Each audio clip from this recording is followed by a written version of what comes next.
I'm Jessi Hempel, host of the Hello Monday podcast. Thank you very much. And very grateful to be here for a conversation about not just the state of the state, but what role we can all play in the state of gender equity today. And I'm going to start our conversation with you, Rachel. Lean In partnered with McKinsey to conduct the Women in the Workplace survey.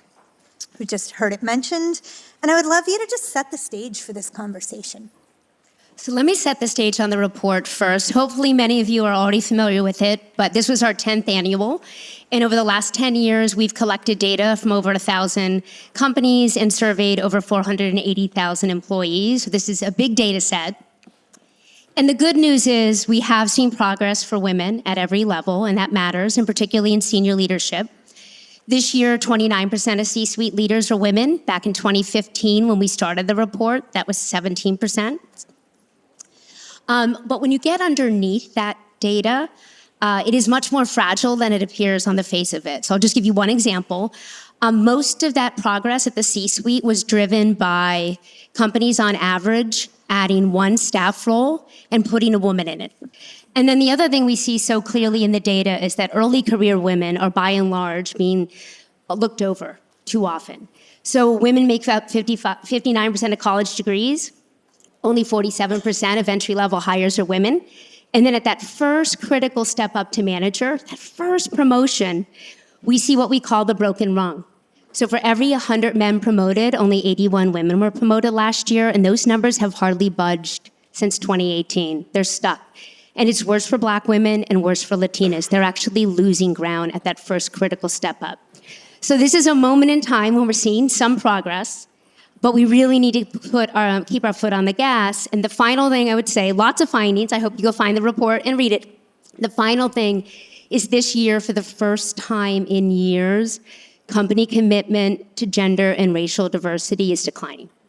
And so at that moment of momentum, we're at risk and are seeing signs in the workplace and in the zeitgeist that companies are pulling back. And that piece in particular is really important to keep in mind as we have this conversation.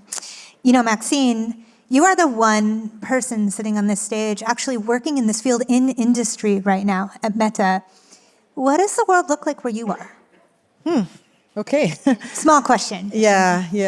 I mean, the work, and we're so thankful to Lean In and McKinsey for the research you do, which is sound and useful and practical, so we can build solutions based on what we know to be true. We, in some ways, were the beneficiaries of early research that you had done. So having seen, for instance, that performance attribution bias was something that was impacting progression, we were able to address that. Now, let me just wind that back a little bit. What we see reflected in reality is what is sort of instinctively understood, but you get a little bit of the why in it, which is this. You will hear people say in 2024, as a, nod to your mention of pulling back, other people might say backlash, you will hear people say, we need a return to meritocracy. Embedded in that is an assumption that we used to be a meritocracy, and things have gone too far, right? Rachel just mentioned some progress. Women went from 17% of C-suite 10 years ago to 25%. 29. But we should be 51 by my math. Or 59 by the percentage of people with bachelor's degrees. Yes. Okay? I like the way you think, Maxine. Correct. So if you're going from 17 to 29, you say there's some progress. At Meta, we put in place some strategies which got us 10 years ago from 15% women in technical roles, which is an interesting one, right? Intersections matter, to 25% women in technical roles. This is during a period where the percentage of women graduated with computer science degrees did not move from 18%. Okay? So we go from 15 to 25. That gain is seen as a loss by people for whom there was not a meritocracy, but they were the beneficiaries of performance attribution bias. So that means that if before it was easier for you to get ahead based on, your potential or how much somebody liked you as opposed to actual merit, then you see these gains as losses. What we have done is try to develop strategies which are based on people understanding, everybody understanding that it is better for us to have a true meritocracy.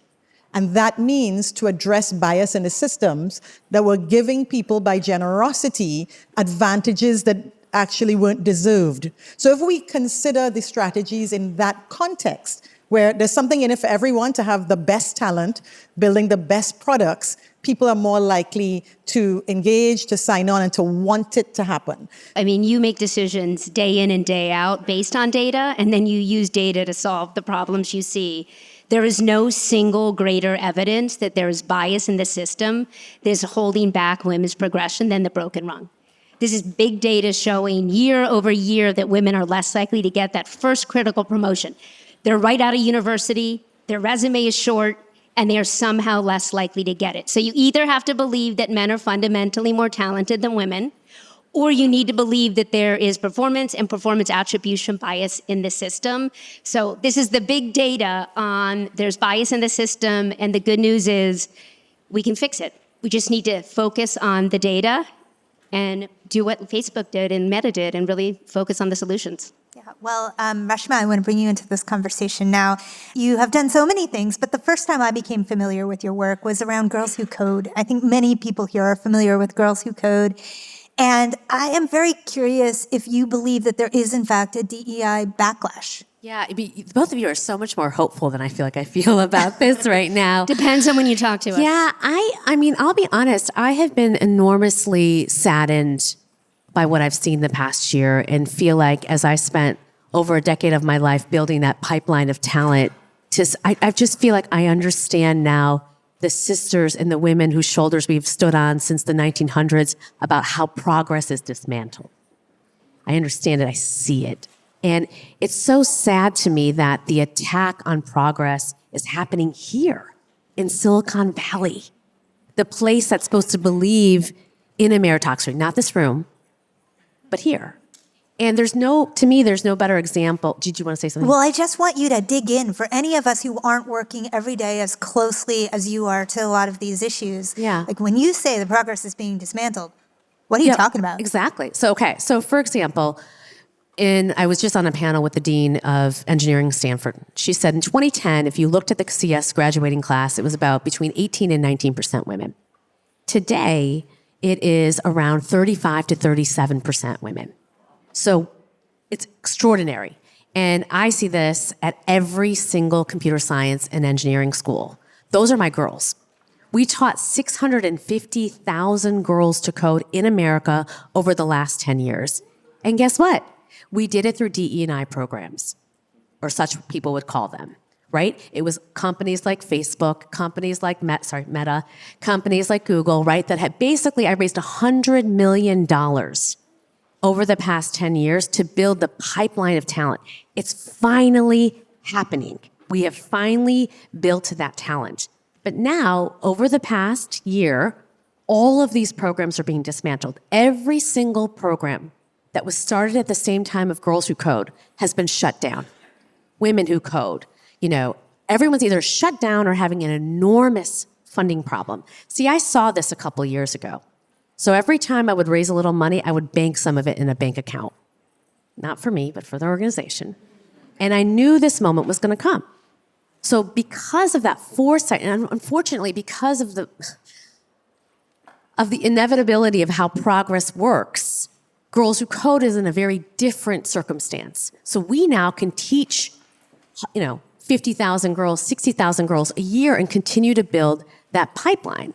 But the problem is that if these very companies believe that every single 4.0 student that comes out of Stanford or MIT is a DE&I hire and doesn't give her a job, we're actually not going to make the progress that we are now situated to make. So I think that we have to have a very honest conversation, as I think we're having right now, which is about dismantling unearned privilege. It's never been a meritocracy, ever.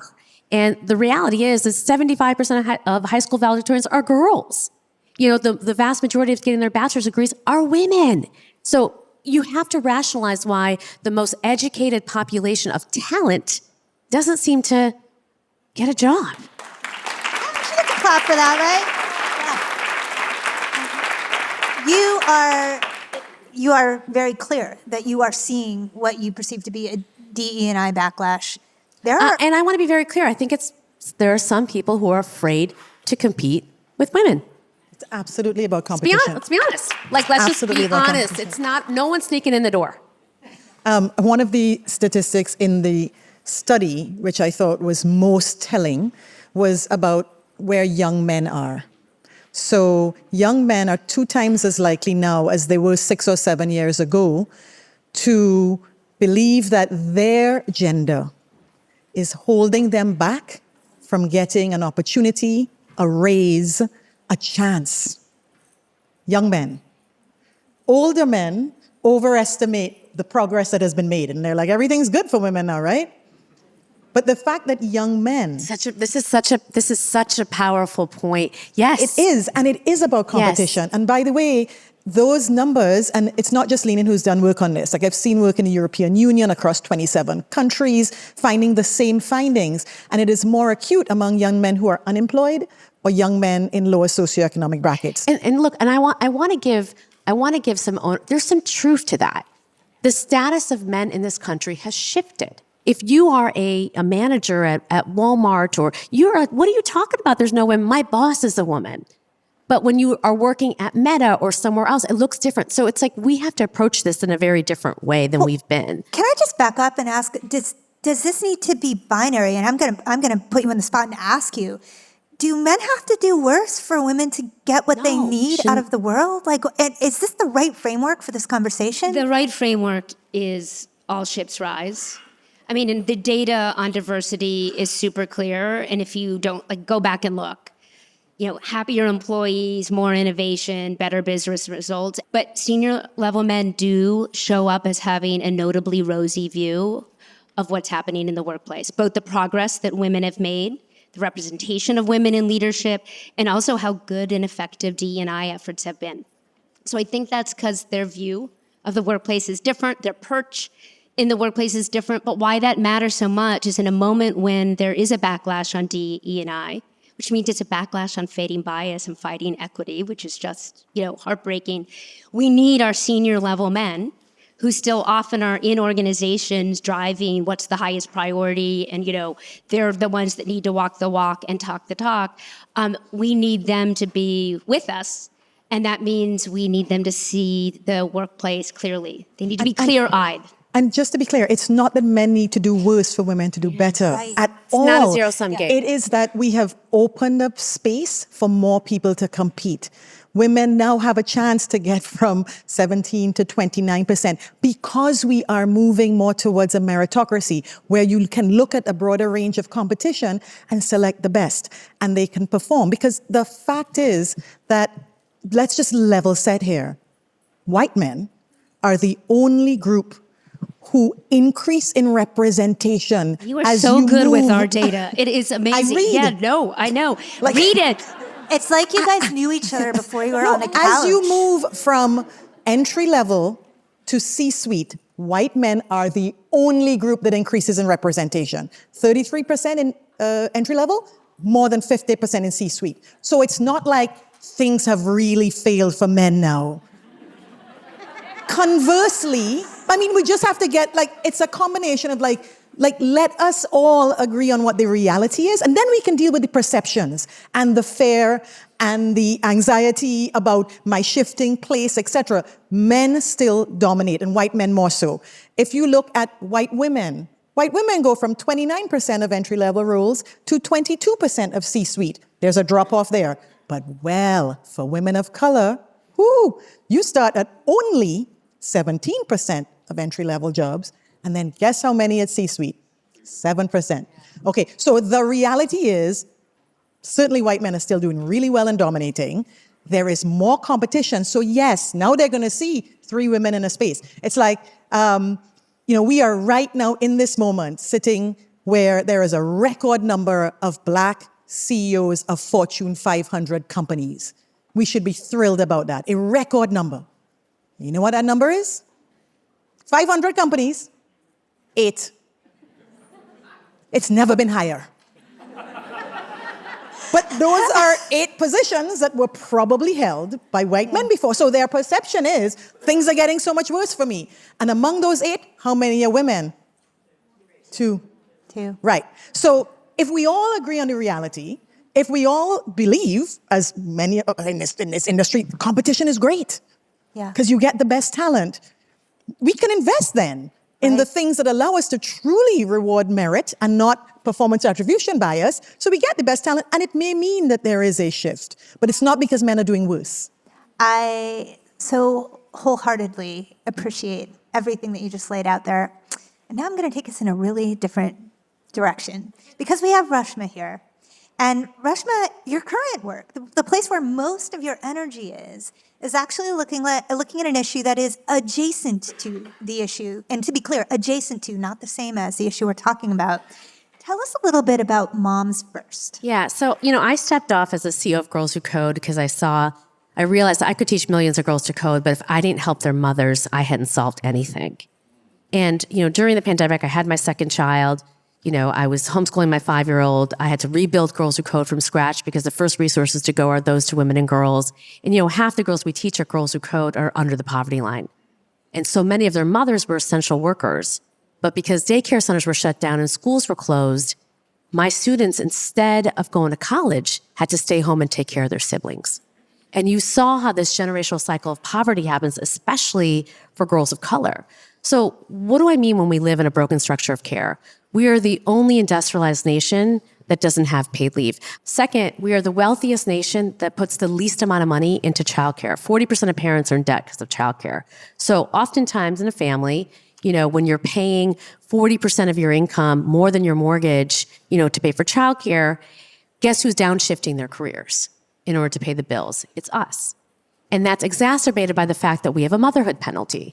Men, for every child they have, they get a salary increase of 6%, and for women, it's 4% for every child. So that's how this structural inequity is created. And I think for far too often, when we hear these stats and we see this data, our response to solve this is to say, well, we got to fix women. We got to get them a mentor or a sponsor or teach them how to color code their calendar. Because if they did that, then you can have that CEO job. I mean, my calendar's color-coded. Yeah. So every single strategy that we've employed since the 70s has been about giving women, like, now we got to teach them AI. It's never been about that. We're good. It's always been about the structure. I actually think these numbers will change dramatically if we offer paid leave, if we actually have universal affordable childcare. Because what happens is when you're in this situation and you don't have childcare, you don't have flexibility, you're still doing 2/3 of the unpaid labor at home, and then you're in this office and you're like, I don't need this shit. Yeah. You're like, I'm done. So if you fix the structural problems, I think women, quite frankly, have the just energy to stick with it. So there's no doubt that structurally we're not set up for success for caretaking. And all kinds of caretaking, by the way. I'm not speaking narrowly about how we raise our children. There is so much care to take of our children and of our parents, right? But I want to bring us back before our time concludes to where we know that we can make some movement, right? Like one hopeful thing that came up in your report was actually what businesses are doing to support mothers. And that's a bright spot, right? Yeah, I mean, what I would say is... I'm looking for the bright spots here. Okay. What I would say is these are corporate organizations, right? So has the investment in parents and caregivers and those that are struggling with their own health issues, has that gone up extraordinarily over the last decade? Yes, and it should. But this is corporate America. It should be on the front. It is on the front edge of providing the support that parents and caregivers and people who are sick need to fit life into work. So, I mean, Reshma's data is looking at what's happening across the entire workplace, where women are often and parents just entirely unsupported and left out. So that's kind of the first thing I would say. Sorry, not quite the bright spot you were looking for. I'll take it. And then the other thing I do want to say on top of what Reshma said, which I agree with, is I just don't want anyone to leave here thinking, oh, wait, you're talking about this broken rung at the first step up to manager, and you're talking about a lack of childcare support. Are women opting out? Is that what's driving the broken rung? Because nothing could be further from the truth. It's women again. Women are the actors and the agents. So women at the entry level leave their organizations at exactly the same rates as entry level men. They're not leaving at a different rate. They ask for promotions at exactly the same rates. So just please don't walk out like thinking that there is not deep-seated performance bias in the system, because all the data tell a very different story. Well, so what I would love people to walk out thinking about is those young women in those organizations. So talk to us a little bit, and anybody can take this. You're obviously primed to take it first. What do we do to support young women? Yeah, I'm going to kind of stay on the little bit of the system side. Okay. So we know that 3 things are best practices for hiring. You get the criteria up front. You don't let it wiggle. You use diverse slates to make sure you're looking at a broad array of candidates, and you put people through that are involved in the hiring process through bias training. And not all bias training is equal, so good bias training. So those are the 3 things we know we need to do for hiring. There's more, but those are like the 3 basics. And for promotions, we know bias training, bias reminders, mechanisms for surfacing bias, like in the system. And yet, best practices, the simplest things experts recommend, just over 1/4 of companies do all those things. So I guess my biggest thing would be we've seen progress, practice by practice, but if you look across the whole suite of things that most experts would tell you are just the places to start, organizations need to be doing all of that. Yeah. I would add that even we do all of those things, and we have seen a lot of progress. And still, I'm very much a sort of substance and systems worker. So I like change the system. I don't care about the optics. I try a lot to create less opportunity for bias to operate, less surface area, right? So now there's a check and a balance. There's objective criteria. Managers have to check X, Y, Z, like all of these things so I don't have to depend on their hearts and minds.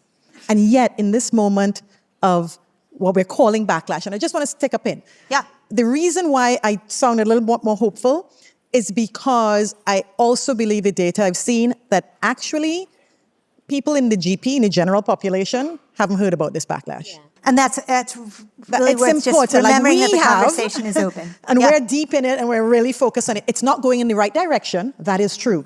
But still today, most people look at Glassdoor statistics. Like most employees still believe that it is a good thing to have DEI initiatives. Certainly Gen Z, women, underrepresented people who are, of course, now like going to be majority of the population would say like they only want to work at a place that is focused on that, right? Although the least committed are young men. Well, young men, Yes. right. So there is a growing number. As I Yes. said, trajectory isn't good, Yep. but as we sit here right now, it is still the majority of people who believe that this is a good thing for business and for them. Okay, Yeah. so that's like just to be there. Also with perspective, this is not the first time we've gone through backlash. Things have been way worse at other times, right? Like we could go from the suffrage movement to second wave feminism. We could go from like 1866 vetoing the first Civil Rights Act to like keep going. There's been lots of backlash and we've gotten through it. But even when you do all of those things, I now know that getting people to understand, so in their heads and in their hearts, that this is good for everyone is critical. I agree with this. Can I cheat? I want to go back to your last question. You can cheat, but you've got 45 minutes. It's going to be so fast. Okay. First of all, I think businesses are actually our key leaders in actually making structural change. You know, we launched a business coalition of over 119 businesses. For the first time, Moms First, we elevated childcare as an issue on the presidential stage. Both the candidates have now put out the reports on what they're going to do to fix childcare. So the last time we had an opportunity to get childcare passed in America, it was with Nixon. Regardless of who wins in the election, we're going to have an opportunity again. And every single person in this room has to demand that it happens, have to demand that it's a business issue, that it's a labor market issue, that they can't actually retain the most qualified women and men if they don't make it happen. And I think businesses can actually drive this. The last point on young women, Listen, I believe in this generation. They're not breastfeeding in closets. They're not putting up with nothing, right? And if there's ever going to be like an opportunity for things to radically change, it's going to be this generation. So I am hopeful about that. Folks, thank you so much for joining us. I hope everybody here spends some time with the report because there is so much in there, and we will all be around. Thank you very much.